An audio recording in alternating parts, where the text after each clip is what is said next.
এই বাপ, তোমরা যারা সিজদা করো না, তোমরা বলো না বাজান, বলো না। এই দরদি ভাই চিৎকার করে বললাম, তুমি যদি বলো তোমার পায়ে ধরতে, আমি পায়ে ধরতে রাজি।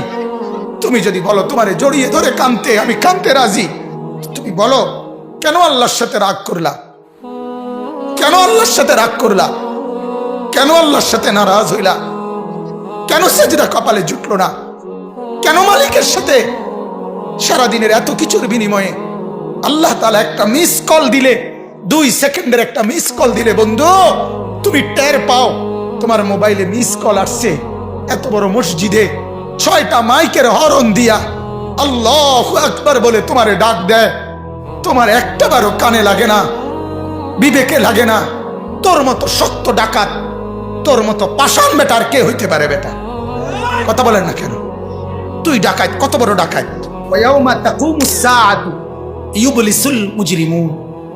আল্লাহ তাআলা বলেন, যখন হাসরের মাঠ কায়েম হবে, হাসরের মাঠ যখন কায়েম হবে, নাফরমানরা, পাপীরা, সমস্ত অপরাধীরা হাসরের মাঠের দৃশ্য এক নজর চতুর্দিক দেখার পর, অবস্থাটা উপলব্ধি করার পরই ইউবলিসুল মুজরিমুন, আল্লাহ বলে সব পাপীরা একেবারে ভেবাচেকা, একেবারে এলোমেলো, অস্থির, পেরেশান হয়ে যায়। হায়, এখন কি হবে? এখন কি হবে? হাসরের ময়দানে দাঁড়িয়ে দেখবে, আল্লাহর নবী সাল্লাল্লাহু আলাইহি সাল্লাম বলেন, 2টা কদম, শুধুমাত্র 2 পাও রাখা যায় যতটুকু জায়গা। আল্লাহ রাসূল সাল্লাল্লাহু আলাইহি সাল্লাম বলেন, একজন মানুষ হাসরের ময়দানে শুধু এতটুকু জায়গায় বরাদ্দ পাবে। 1 সুতা ডানে বামে সামনে পিছনে আগ পিছ করতে পারবে না, 1 সেকেন্ডের জন্য বসতেও পারবে না। আল্লাহ তাআলা কোরআনুল কারীমে বলেছে, ইয়াউমা ইয়াকুমুন নাস লিরাব্বিল আলামিন। রব্বুল আলামিনের সামনে সবগুলো মানুষ দাঁড়িয়ে থাকবে, দাঁড়ানো দাঁড়ানো দাঁড়ানো থাকবে, দাঁড়িয়েই থাকবে। মাথার 1.5 হাত উপরে সূর্য। আল্লাহ বলবে, সূর্য তোর সমস্ত তাপ আজ ছেড়ে দে, খুলে দে তোর সব তাপ। পায়ের নিচের জমিন উত্তপ্ত তামার মতো উত্তপ্ত হয়ে যাবে। এরপরে আল্লাহ পাক রব্বুল আলামিন ফেরেশতাদেরকে দিয়ে জাহান্নামকে, কোরআনের স্পষ্ট আয়াত, ওয়াজিআ ইয়াউমা ইদিম বিজাহান্নাম, হাসরের ময়দানে এরকম পাশে জাহান্নামকে ফেরেশতারা টেনে আনবে। 70,000 শিকল হাদিসের মধ্যে আছে জাহান্নামের মধ্যে লাগাবে। প্রতি শিকলের মধ্যে 70,000 কড়া থাকবে। কড়া, কড়া বোঝেন তো, যেটা লাগায় লাগায় কি বানায়? শিকল বানায়। 70,000 শিকল, 70,000 কড়া প্রতি শিকলে। প্রত্যেক কড়ার মধ্যে 70,000 ফেরেশতা ধরা থাকবে। তাহলে কত কোটি ফেরেশতা? হিসাব বুঝছেন? 70,000 শিকল, 70,000 করে প্রত্যেক শিকলের কড়া, প্রত্যেক কড়ার মধ্যে ধরবে 70,000 ফেরেশতা।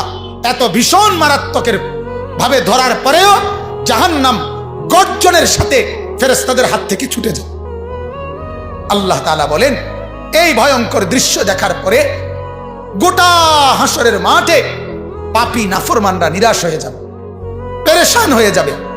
এরপরে বলবে, আল্লাহ তাআলা বলেন, ওয়ালাম ইয়াকুন লাহুম মিন শুরাকাইহিম শুফাআউ। এই নাফরমান আর পাপীরা দুনিয়ার জমিনে যাকে যাকে সঙ্গী বানাইছিল, যাকে যাকে বন্ধু বানাইছিল, যার সাথে চলে চলে আল্লাহর নাফরমানি করছিল, এদের সবার দিকে তাকাবে, কিন্তু কেউ তাদের জন্য 1 বিন্দু কোনো সুপারিশ করবে। কি রে বন্ধু, একসাথেই বনবিড়ি খাইতাম, অনকুদুর কও না কি করতাম, যে আমার কিছু বলার নেই, আমার কিছু বলার নেই। এরপরে আল্লাহ বলেন, ওয়াকানু বিশুরাকাইহিম কাফিরিন। আবার প্রত্যেকটা নাফরমান নিজেই সে তার ওই বন্ধুদেরকে, ফেরেশতাদের সামনে সঙ্গীদেরকে অস্বীকার করবে। প্রথম তো তাকাবে, যখন দেখবে কেউ কোনো সহযোগিতাকারী নাই, ফেরেশতাদের সামনে যখন জিজ্ঞেস করবে, কোরআনে আছে, উহশুরুল্লাযীনা যালামু ওয়া আজওয়াজাহুম। আল্লাহ ফেরেশতাদেরকে বলবে, প্রত্যেকটা পাপী এবং তাকে পাপ কাজে যারা যারা সহযোগিতা করেছে তাদেরকে সহ একত্র করো। তখন ফেরেশতা যখন জিজ্ঞেস করবে, তোর এই অপরাধের সঙ্গী ছিল কে বল, তখন ওই নাফরমান বলবে, আমি কাউকে চিনি না, আমার সাথে কেউ ছিল না, কেউ ছিল না। আল্লাহ বলে ওই সঙ্গী তাকে অস্বীকার করবে, সে সঙ্গীকে অস্বীকার, কেউ কারোর জন্য থাকবে না, কেউ কারোর জন্য থাকবে। এরপরে আল্লাহ বলেন ওয়ায়াউমা তাকুমুস সাআতু ইয়াউমাইদিন ইয়াতাফাররাকুন। এরপর আল্লাহ তাআলা বলেন হাসরের মাঠের সমস্ত মানুষ বিভক্ত হয়ে যাবে। আজ যেমন সবাই একসাথে বসছেন, নামাজি বেনামাজি, হালাল উপার্জনকারী হারাম উপার্জনকারী, হ্যাঁ, সবাই একসাথে বসছেন। আল্লাহ তাআলা বলেন সেদিন সমস্ত মানুষ বিভক্ত হয়ে যাবে। ফাআম্মাল্লাযীনা আমানু ওয়া আমিলুস সালিহাত ফাহুম ফি রাউদাতিন ইউহবারুন। যারা ঈমান আর নেক আমলওয়ালা হবে তারা জান্নাতের আরাম আর আয়েশের মধ্যে, জান্নাতের সুখের মধ্যে ভাসতে থাকবে। ওয়া আম্মাল্লাযীনা কাফারু ওয়া কাযযাবু বিআয়াতিনা ওয়া লিকাইল আখিরা। আর যারা আমার নাফরমানি করেছিল, আমার এই আয়াতগুলোকে অস্বীকার করেছে, কোরআনকে অস্বীকার করেছে, কোরআনকে গুরুত্ব দেয় না, কোরআনকে গুরুত্ব।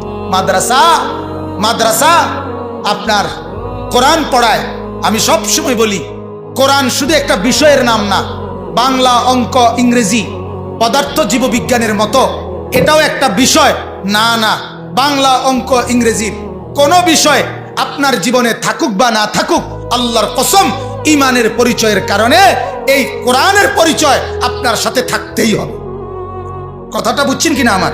অর্থাৎ আপনি বাংলা জানেন আর অঙ্ক জানেন অথবা না জানেন, কিন্তু কোরআন আপনি জানেন, এ কথা আপনাকে বলতেই হবে, এ কথা আপনার জীবনে থাকতেই হবে, এ কথা জীবনে থাকতেই হবে।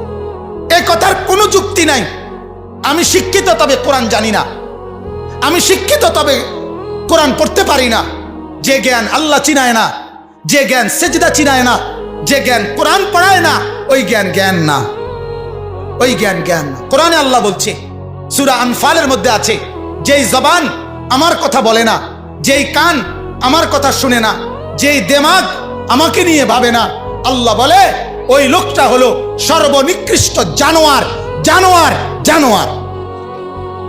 ইন্না শাররাদ দাওয়াবি ইনদাল্লাহ আস-সুম্মু আল বুকমু আল্লাযীনা লা ইয়াকিলুন। আল্লাহ বলে সর্বনিকৃষ্ট জানোয়ার আমি আল্লাহর নিকটে সে যে আমার কথা বলে না, আমার কথা শুনে না, আমার কথা ভাবে না। কেন কোরআন বাদ দিলাম?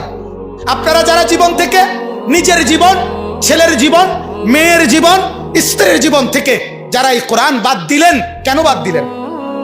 কোন যুক্তিতে বাদ দিলেন? আরেকবার বিবেককে প্রশ্ন করিয়ে, কি কারণ হইতে পারে? মালিকের এই কোরআনের অপরাধটা কি? এই কোরআন আপনার ভুলে ভরা, কথা বলেন না কেন? এই কোরআন আপনার ভুলে ভরা, এই কোরআনের নিখুঁতের ক্ষেত্রে কোনো সন্দেহ আছে? তাহলে কি কারণ থাকতে পারে? বাংলা বইতে, অঙ্ক বইতে, ইংরেজি বইতে, পৃথিবীর কোনো, আমি তো পড়ছি, আমি দাখিল 1998 সালে আপনার বিজ্ঞান সায়েন্স থেকে, বিজ্ঞান বিভাগ থেকে 1998 সালে সমগ্র বাংলাদেশে সর্বোচ্চ নাম্বার পেয়ে ফার্স্ট স্ট্যান্ড করেছি, আলহামদুলিল্লাহ। আমি বিজ্ঞান পড়ছি, কুমিল্লা ভিক্টোরিয়া কলেজ থেকে আমি মাস্টার্স পাস করছি।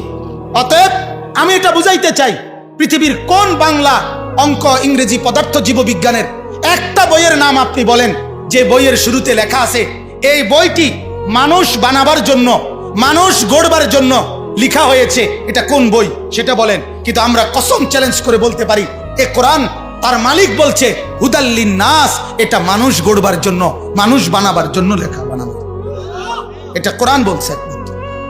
কোন বাংলা বইয়ের শুরুতে কথা নাই, কোন অঙ্ক বইয়ের শুরুতে কথা নাই, বরং ওই সবগুলো বইয়ের মাকসাদ একটাই, ইকোনমিক্যাল অ্যানিমেলে পরিণত করা।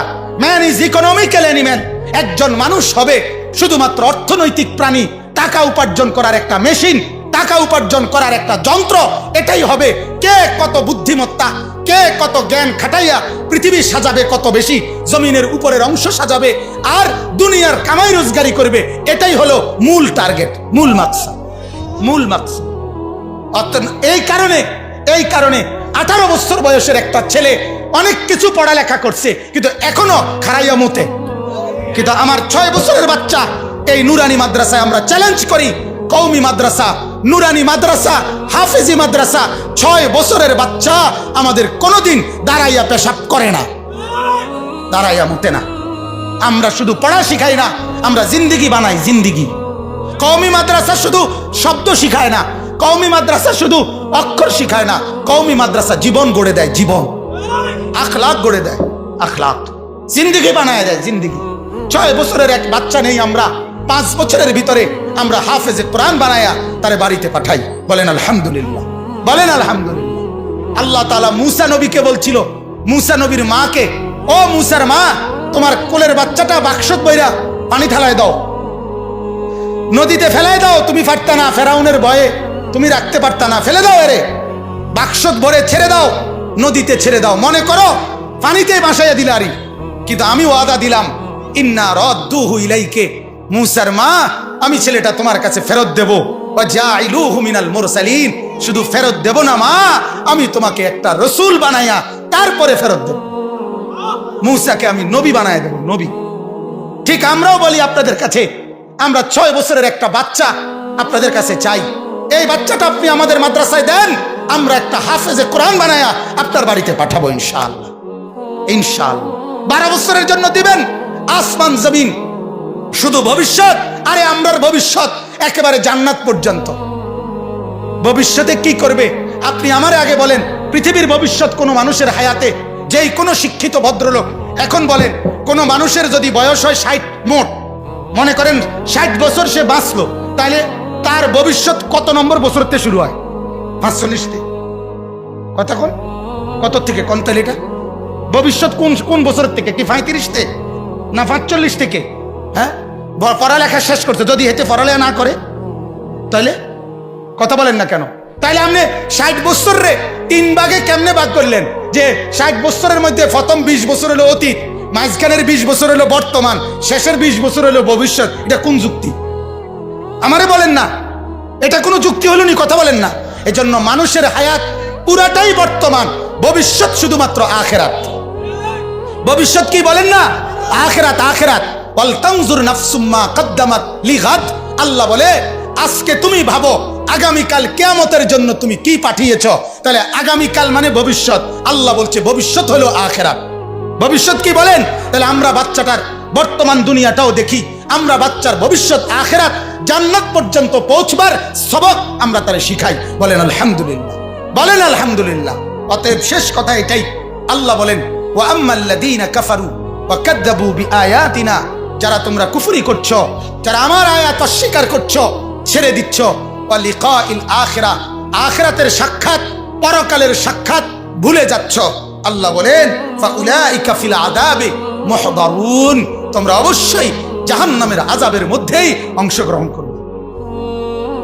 শেষ আয়াত আল্লাহ বলে, ফাসুবহানাল্লাহি হিনা তুমসুনা ওয়া হিনা তুসবিহুন। অতএব হে আমার বান্দা, সকালেও সন্ধ্যায়ও আমার তাসবিহ পড়ো, আমাকেই ভাবো, আমাকেই ডাকো, আমাকেই ডাকো। এরপর আল্লাহ বলছে, ওয়ালাহুল হামদু ফিস সামাওয়াতি ওয়াল আরদ, আসমান আর জমিনের যেখানের যত সৌন্দর্য, যেখানের যত কিছু, সব কিছুর জন্য প্রশংসা পাওয়ার যোগ্য শুধুই আমি। কথা বলেন, কে? আল্লাহ। আল্লাহ। ওয়া আশিয়ান ওয়া হিনা তুযহিরুন, আল্লাহ বলে বিকাল বেলা আমাকেই ডাকো, ওয়া হিনা তুযহিরুন, 2 প্রহরে, দুপুর বেলা আমাকেই ডাকো। আল্লাহ বলে, বান্দা শুধু আমাকেই ভাবো, আমাকেই ডাকো, আমার সাথেই সম্পর্ক করো। কাজেই মুসলমান, আপনার যে সন্তান ফজরের নামাজের সেজদা কপালে জোটে না, আমি বললাম, আমার নাম আনিসুর রহমান, আমি চ্যালেঞ্জ করলাম, আপনার যেই ছেলে ফজরের নামাজ পড়ে না, মেয়ে ফজরের নামাজ পড়ে না, এ ভদ্র না, ভদ্র নয়, ভদ্র নয়, অসভ্য, অসভ্য, অসভ্য। তুমি যদি সাহস থাকে তো তুমি প্রতিবাদ করো, তুমি যুক্তি দাও, আমি বসুন্ধর কারণে তুমি বলো। সেজদাবিহীন কোন মুসলমান ইমানদারের ছেলে, মেয়ে, বিবি, যার কপালে সেজদা নাই, সে শিক্ষিত হয় নাই, সে সভ্য হয় নাই, সে ভদ্র হয় নাই। আল্লাহ কোরআনে বলছে, ইবলিসকে, ইবলিস তুই সেজদা করলি না, অহংকার করেছিস, তুই বের হ আমার থেকে। যেন যে সেজদা করে না সে অহংকারী, আর অহংকারীকে ভদ্র বলে না। কথা বলেন না কেন? অহংকারীকে কি বলে না? ভদ্র বলে না। নাই তো বলেন আপনি পৃথিবীর কোন ডিকশনারিতে আছে কথা যে অহংকারীকে সভ্য বলে, অহংকারীকে ভদ্র বলে? আল্লাহ তো কোরআনে বলছে সেজদা না করা এটা অহংকার। এটা কি বলেন না? তাইলে অহংকারী কি ভদ্র হয়? অহংকারী কি সভ্য হয়? অতএব ছেলেকে ভদ্র বানান, ছেলেকে সভ্য বানান, পড়েন আপনি, কোনো সমস্যা নাই। বাংলা পড়েন, অঙ্ক পড়েন, ইংরেজি পড়েন, পদার্থ পড়েন, জীববিজ্ঞান পড়েন, হিমালয় পর্বত ফুরাটা ফইরা বাইতে যাই পড়েন, কোনো মানা নাই। আটলান্টিক মহাসাগর পইরা বাইতে নালান, কোনো আপত্তি নাই। কিন্তু কোরআন বাদ দিলেন কেন? সেজদা বাদ দিলেন কেন? গোলামি বাদ দিলেন কেন? বন্দিগি বাদ দিলেন কেন? আল্লাহকে ছেড়ে দিলেন কেন? আল্লাহর সাথে দুশ্মনী কেন? যে ছেলেটা সারাদিন একটা ওয়াক্ত নামাজ পড়ে না, যে বিবি একটা ওয়াক্ত নামাজ পড়ে না, যে মেয়েটা পর্দা করে না, তারে জিজ্ঞাসা করেন না যে মা সবার সাথে সম্পর্ক বজায় রাখো, মালিকের সাথে কেন দুশ্মনী?